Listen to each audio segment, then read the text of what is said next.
Hi everyone, welcome to my first video blog, or vlog I guess you call it. Today I'm going to talk a little bit about cravings, specifically sugar cravings. I had a question on Facebook about cravings.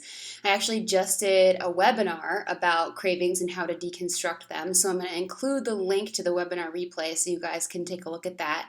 I just talk about 6 steps to deconstructing your cravings, really figuring out what's going on with them and getting to the bottom of them so you can use them to your advantage to help you find balance in your food routine.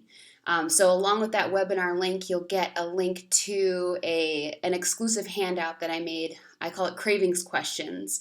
So it's questions you ask yourself to get really specific about your cravings and what's going on there. So sugar cravings, I tend to think of cravings in general as an insight into an imbalance in your body. So a lot of people, especially if you come from a conventional dieting background and you've been on a lot of diets, you might think about cravings as a sign of weakness or failure. You're craving foods that aren't on your diet.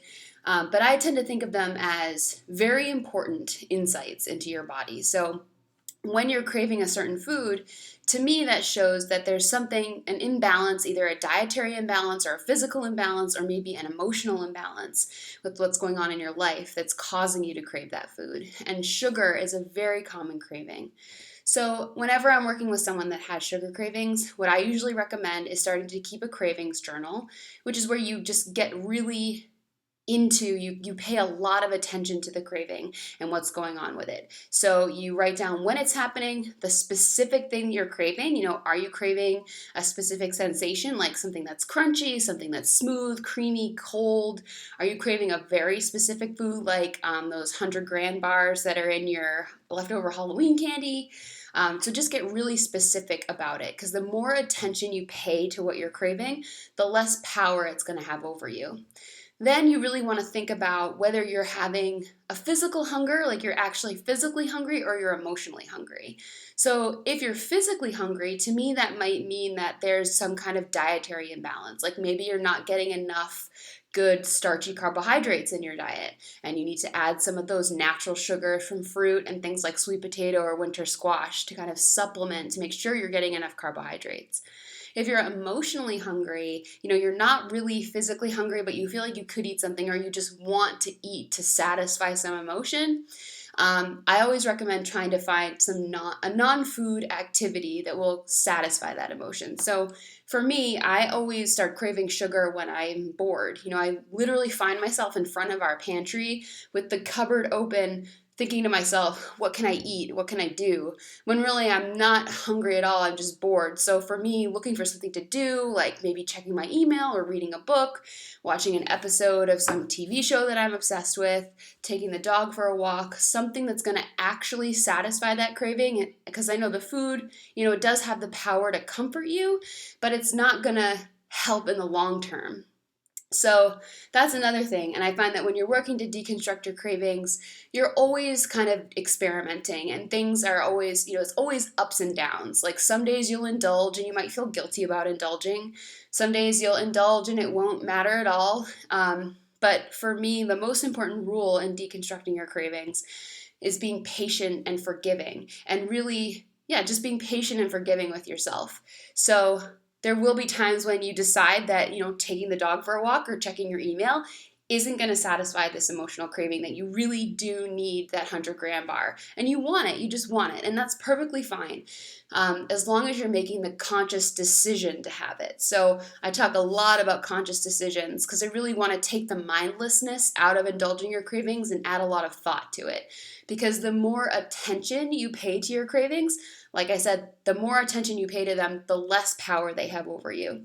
So the more conscious you are about making decisions, the less that craving has the allure. You're no longer mindlessly eating the candy. You're making the conscious decision to have it, enjoy it, and then move on. And if you want another piece, you go through that same process. You decide that you want it, that no non-food activity is going to satisfy that need, and that you want to have the candy, and then you have it, you enjoy it, and you move on. So it's really about putting a lot of decisions between you and the food and paying a lot of attention to what's going on. And also thinking of those cravings as a good thing, because they really are going to help you create your own food routine overall, because your cravings are what you can use to really base your food routine around your cravings. So Carol, who asked this question, also had a question about caffeine. And I kind of feel like caffeine's almost the same thing as sugar. I used to be a super caffeine addict because when I get stressed out, I reach for coffee. For me, coffee and caffeine is that warm, comforting thing that's going to relieve my stress, or give me that energy that I'm lacking because I'm under so much stress. So I got to a point last winter where I was drinking, and I'm not even joking here, I was probably drinking about 9 cups of coffee a day. So I'd wake up and have 2 in the morning, like as my morning ritual. I'd pack one to go with me, so that would be 3. I'd get to work and buy another coffee, and then later in the day I'd refill that coffee. And it was usually a large, so that's like, 3 real coffees, like 3 cups of coffee in 1 mug. So I was drinking a lot of coffee, and I ended up feeling really bad. I put my adrenals through a lot of stress. And what I did to start getting out of that caffeine habit was to wean myself off gradually, because I realized I was addicted to the caffeine, but it wasn't the caffeine that I really loved about coffee. It was that ritual of having that warm mug of coffee, and I put coconut milk in it, and it's nice and creamy and comforting. So for me, that was the important part of having that coffee. So what I did was I cut back to having 2 cups of regular and 1 cup of decaf in the morning, and not buying a coffee in the afternoon at work. And that was my first step. And I did that for a couple of weeks.